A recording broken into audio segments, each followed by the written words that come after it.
떠나지 아니하였더라. 아멘. 할렐루야. 이 새벽을 깨워주신 하나님 앞에 나오신 여러분을 축복합니다. 여러분 혹시 초등학교 2학년 8살짜리 손자나 자녀를 보신 적 있으십니까? 그 나이 때 아이들이 보통 무엇을 합니까? 8살짜리 아이들이 보통 무엇을 합니까? 보통 요즘 아이들은 스마트폰 게임을 하느라 정신이 없는 그런 아이들입니다. 밖에서 친구들하고 뛰어노는 게 아마 그 나이 때 아이들의 가장 큰 하루 일과 중에 하나가 아닐까라는 그런 생각을 해보게 됩니다. 그런 아이들에게 이제 게임 그만하고 노는 것 그만하고 나라를 다스려라 라고 그렇게 말을 하면 아마 그 아이들이 안 돼요, 저 떡볶이 먹어야 돼요, 저 더 놀아야 돼요 라고 그렇게 아이들이 이야기를 할 것입니다. 그런데 오늘 본문의 주인공 요시야는요, 고작 8세에 8살에 무엇이 되었습니까?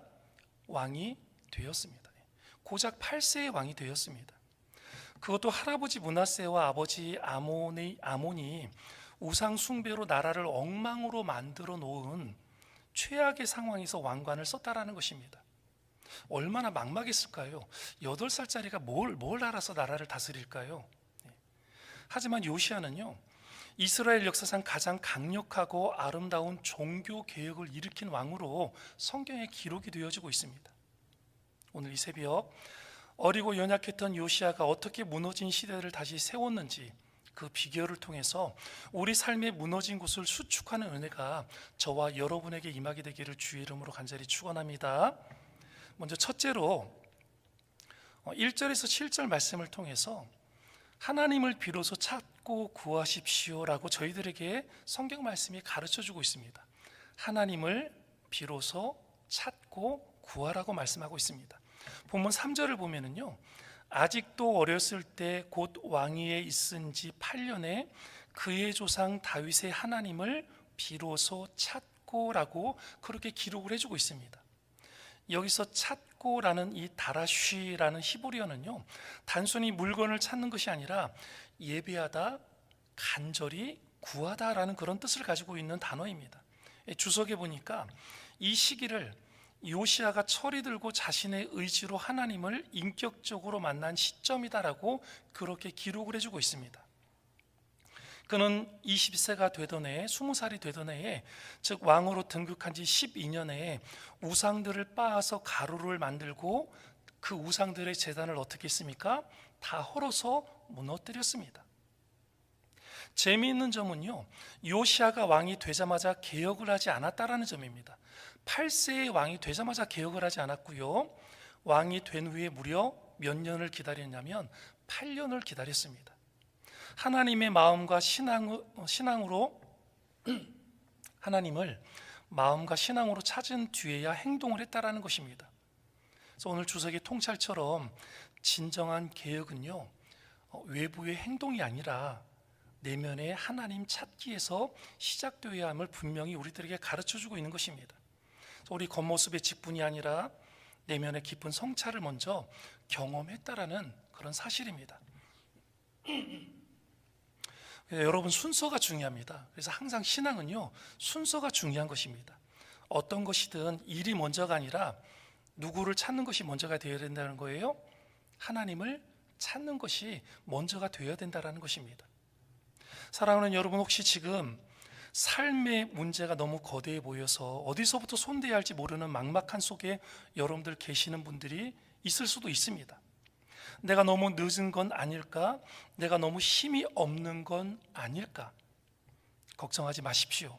요시야도 엉망이고 더 엉망이 되어버린 나라를 물려받았지만 하나님을 찾는 것 하나로 시작을 했다는 것입니다. 하나님을 찾는 것 그 하나에서부터 시작을 해서 모든 일들을, 사명들을 이루어 갔다라는 것입니다. 그래서 우리 하나님은요, 여러분의 능력보다 여러분이 하나님을 찾는 그 중심을 귀하게 보시는 아버지 하나님이 되신다라는 것입니다. 우리의 중심을 보시는 하나님, 우리 능력을 보지 않는다라는 거예요. 네가 학벌이 어떻고 네가 어떤 힘이 있고 어떤 재력이 있고 이런 걸 보시는 분이 아니라 우리가 하나님을 얼마나 찾고 있느냐를 보고 계시다라는 것입니다. 오늘 이 새벽 우리가 당면한 문제 해결보다 하나님을 먼저 구하시는 여러분들이 되십시오. 내 마음속에 있는 우상, 하나님보다 더 의지했던 찌꺼기 같은 모든 것들을 여러분의 기도로 빻아버리시기를 바라겠습니다. 하나님을 비로소 찾을 때 꼬여있던 삶의 실타래가 풀리기 시작할 줄로 믿습니다. 모든 문제가 해결받게 될 줄로 믿습니다. 둘째로 14절에서 21절 말씀을 통해서 성전 수리 중에 율법책을 발견하게 되었다라는 기록을 가르쳐주고 있습니다. 요시아가 18년째 되던 해에 성전을 수리하다가 제사장 hil기야가 율법책을 발견했다라고 14절에 기록을 해주고 있습니다. 주석은요, 이 장면을 매우 아이러니하게 묘사를 하고 있습니다. 하나님의 집인 성전 안에서 하나님의 말씀이 분실되어서 오랫도록 그런 시절을 보냈다라는 거예요. 하나님의 성전에서 하나님의 말씀이 분실이 되었대요. 이게 좀 말이 좀 안 맞는 말이잖아요. 그렇죠? 먼지 속에 묻혀있던 말씀을 발견을 했습니다. 서기관 사반이 왕 앞에서 읽음에 요시아가 듣자마자 어떻게 했습니까? 자기의 옷을 찢었습니다. 그렇게 19절에 기록을 하고 있습니다. 이것은 오늘날 우리에게 큰 충격을 주는 내용입니다.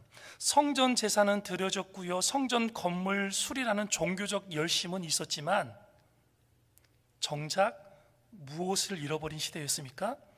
말씀을 잃어버린 시대였다라는 것입니다. 우리가 교회 봉사를 열심히 하고요, 직분을 감당하고 예배의 자리에 앉아 있어도 내 심령 속에 하나님의 말씀이 실종되어 있을 수 있다라는 경고를 주시는 말씀인 것입니다. 여기서 분명히 알 수 있는 것은요, 말씀 없는 열심은 맹목적인 신앙이 될 수 있다라는 거예요. 아무런 목적이 없이 그냥 무조건 열심히만 한 신앙이 될 수 있다라는 것입니다. 하지만 여러분, 말씀이 발견되자 누구의 눈이 열렸습니까? 요시야 왕의 눈이 열린 거예요. 요시야 왕의 영적인 눈이 활짝 열린 거예요. 때로는 말씀이 우리를 찌르고 아프게 할 때가 있지요. 그러나 요시야가 옷을 찢으며 통곡한 것처럼 그렇게 말씀이 우리를 힘들게 할 때가 있습니다. 그러나 그것은 우리를 죽이려는 것이 아니라 살리려는 하나님의 사랑의 말씀이라는 것입니다. 그래서 말씀이 들린다라는 것은요, 아직 희망이 있다라는 것입니다. 하나님의 말씀이 들을 때 막 가슴이 아프고 어떻게 할지 모르는 막 불안함이 찾아올 때 그게 안 좋은 것이 아니라 도리어 그것이 우리에게 은혜라는 거예요. 말씀이 들리고 있다라는 거예요. 그래서 괴롭다라는 거예요.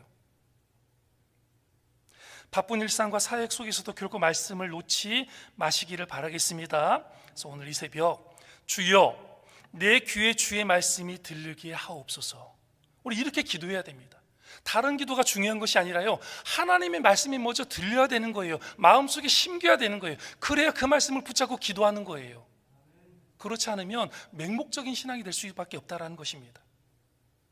그래서 성전을 수리하는 외형적 신앙을 넘어서 그 안에서 보석 같은 말씀을 재발견하는 여러분들이 되시기를 바라겠습니다. 마지막 세 번째로 26절에서 28절 말씀을 통해서 마음이 부드러워야 심판을 면한다라고 저희들에게 가르쳐주고 있습니다. 요시아가 여선지자 훌다에게 사람을 보내어서 하나님의 뜻을 물었을 때 하나님은 재앙을 예고하십니다. 그러나 요시아에게만은 특별한 약속을 주고 계시지요. 27절의 말씀에 보면 내가 이곳과 그 주민을 가리켜 말하는 것을 내가 듣고 마음이 연약하여 하나님 앞 곧 내 앞에서 겸손하여 옷을 찢고 통곡하였으므로 나도 내 말을 들었노라 여호와가 말하였느니라 라고 그렇게 기록해주고 있습니다. 이어서 마음이 연약하여 라크라는 말은요, 주석에 따르면 부드러운 마음, 민감하게 반응하는 마음을 그렇게 뜻하는 단어입니다. 하나님이 보시는 것은요, 우리 인간의 업적이 아니라 우리의 마음의 상태를 보고 계신다라는 거예요. 요시아가 왕으로서 얼마나 많은 성을 쌓았느냐가 아니라 말씀 앞에서 얼마나 마음이 말랑말랑했느냐를 하나님은 보셨다라는 것입니다. 여러분, 굳은 마음은 부러지지만 부드러운 마음은 하나님의 은혜를 담게 된다는 것을 우리는 기억해야 됩니다. 이것이 복음적인 태도라는 것입니다. 그래서 사랑하는 여러분, 세상살이가 참 팍팍하여서 우리 마음이 굳은 살처럼 딱딱해지기 쉽습니다. 교회 안에서도 우리가 마음을 열지 못합니다. 마음이 딱딱하고 참 어렵게 살아가고 있습니다. 상처받지 않으려고 마음의 문을 다 걸어 잠그는 사람도 있습니다. 그러나 하나님은 오늘 여러분의 그 상한 마음, 눈물 흘리는 마음을 다 보고 계시는 것입니다. 내가 통곡하였으므로 내가 들었노라 하시는 이 주님의 음성이 오늘 여러분의 위로가 되시기를 바랍니다. 하나님 앞에서 부드러운 마음을 유지하십시오. 우리의 고집과 아집을 내려놓고 말씀이 떨어질 때 아멘으로 반응하는 옥토박 같은 마음들이 다 되시기를 바라겠습니다. 사랑하는 여러분, 말씀을 맺겠습니다.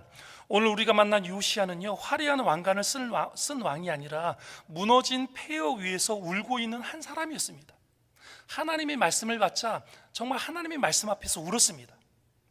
그의 위대함은 성전을 화려하게 고친 건축에 있지 않았고요, 하나님 말씀 앞에서 자신의 가슴을 치면서 눈물을 흘렸던 그 태도에 있었다라는 것입니다.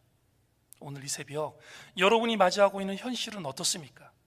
요시야처럼 내 힘으로는 어쩔 수 없는 가정의 문제들, 자녀의 문제들, 혹은 꽉 막힌 사업의 문제로 무너진 담벼락 앞에 서 계시는 분은 혹시 없으십니까? 우리는 자꾸만 무너진 벽돌을 다시 쌓으려고 애쓰고 있는 삶을 살고 있는지도 모르겠습니다. 내가 더 열심히 하면 되겠지, 상황이 좀 풀리면 괜찮겠지 하면서 겉사람을 단장하려 한다라는 것입니다. 하지만 하나님은 오늘 우리에게 말씀하십니다. 사랑하는 아들아, 사랑하는 딸아, 내가 찢어야 할 것은 옷이 아니라 너의 마음이다. 성전 구석에 먼지 쌓인 곳에서 율법책이 발견되었듯 혹시 우리의 마음 한 구석에도 먼지 쌓인 하나님의 약속이 방치되어 있지는 않으십니까? 너무 바빠서, 너무 힘들어서 덮어두었던 그 말씀을 오늘 다시 꺼내십시오. 그리고 세상의 방법으로 단단해지려 하지 마시기를 바라겠습니다.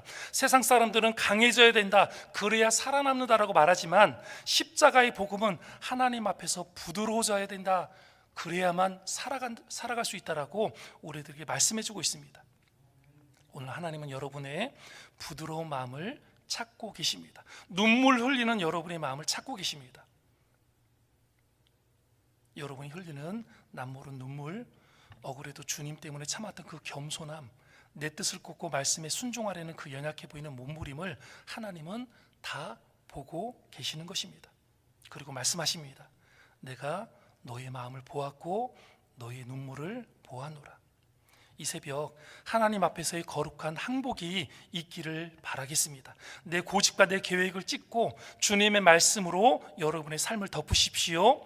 요시야가 받았던 평안의 복이 마음을 찢고 주님을 찾는 여러분의 가정과 일터 위에 동일하게 임하게 되기를 주님의 이름으로 간절히 축원합니다. 우리 함께 기도했으면 좋겠습니다. 우리 시간 기도하실 때 먼저 우선순위의 회복을 위해서 기도했으면 좋겠습니다. 주님, 분주한 세상 일보다 하나님을 비로소 먼저 찾는 영적 우선순위가 회복될 수 있도록 도와주셔서 기도하시고요, 말씀의 발견을 위해서 기도했으면 좋겠습니다. 익숙함에 젖은 형식적인 신앙을 멈추고 내 영혼의 성전에서 잃어버린 하나님의 말씀을 다시 발견하게 하여 주옵소서 기도하시고요, 또 부드러운 마음을 달라고 기도했으면 좋겠습니다. 세파에 굳어진 내 마음을 성령으로 기경하여 주시사 말씀 앞에 민감하게 반응하여서 옷을 찢고 통회하는 부드러운 마음이 주어지게 도와달라고 기도하시고요, 또 우리 공동체로 해서 기도했으면 좋겠습니다. 이리 북문교회로 해서 우리 기도했으면 좋겠어요. 주님, 우리 북문교회가 이 시대의 요시야와 같이 무너진 시대를 수축하는 교회가 될 수 있도록 도와달라고, 말씀의 빛을 비추어 지역사회를 살리는 복음의 능력이 살아나는 교회가 될 수 있도록 도와달라고 기도해 주시고요, 또 교회학교와 다음 세대로 해서 기도해 주십시오. 요시야가 8세의 왕이 되어서 하나님을 찾았던 것처럼 우리 교회학교 어린 영혼들이, 청년들이 어릴 때부터 하나님을 인격적으로 꼭 만날 수 있도록 도와달라고, 세상 문화에 휩쓸지 않도록 도와달라고 기도해 주시고요, 환우들을 위해서 기도했으면 좋겠습니다. 육신의 질병으로 신음하는 환우들을 기억하여 달라고, 병상에 있는 성도들의 간구를 들어주시고 치료의 광선을 허락해 달라고 기도해 주시고요, 마지막으로 담임 목사님과 우리 교회 항종 직분자들을 위해서 기도했으면 좋겠습니다. 주님의 몸된 교회를 이끌어 하시는 담임 목사님께 성령의 충만함과 영육의 강건함을 7배나 더해달라고 기도해 주시고, 또 말씀 사역에 기름 부어 주옵소서 기도해 주시고요, 함께 동역하는 모든 항존 직분자들이 요시야를 도왔던 hil기야와 사반처럼 기쁨으로 헌신하며 교회의 기둥처럼 든든히 세워지게 도와달라고 기도했으면 좋겠습니다. 우리 이 모든 기도 제목을 가지고 주여 3창을 크게 외치고 간절히 하나님 앞에 기도하며 나아가겠습니다. 주여, 주여, 주여